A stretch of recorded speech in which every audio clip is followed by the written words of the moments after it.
प्रणाम सब गोटे के। हम शालिनी झा सबके बीच उपस्थित छी एकटा भगवती गीत लऽ कऽ, और आशा छै अहाँ सबके नीक लागत। माता रानी के हकार दै छियनि एहि गीत के माध्यम से जे अहाँ आउ और अहाँ के चरण पखारि कऽ हम पूजा करब। तो सुनू अहाँ सब ये गीत।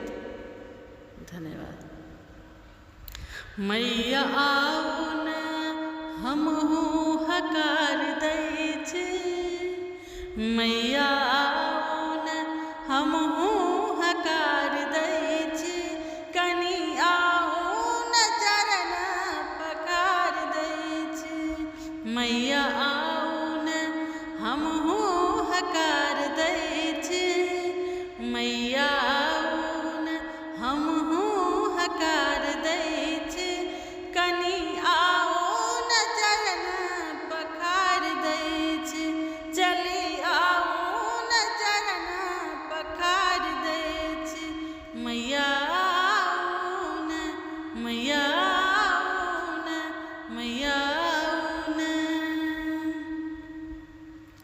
माँ काली हमर बात मानू कने, माँ दुर्गा हमर बात मानू कने, माँ काली हमर बात मानू कने, पुत्र बिगड़ल कनिको समारू हे माय, पुत्र बिगड़ल कनिको समारू हे माय।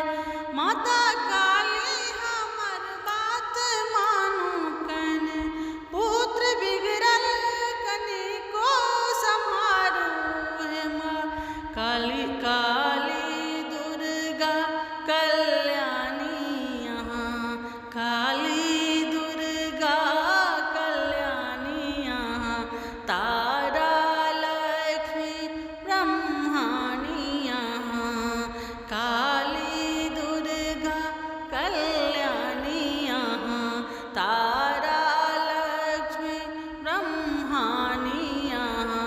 पुत्र बिनती करया चली आऊ न, हे पुत्र बिनती करया चली आऊ न, मैया आऊ न, हे मैया आऊ न हमहू हकार दै छी, चली आऊ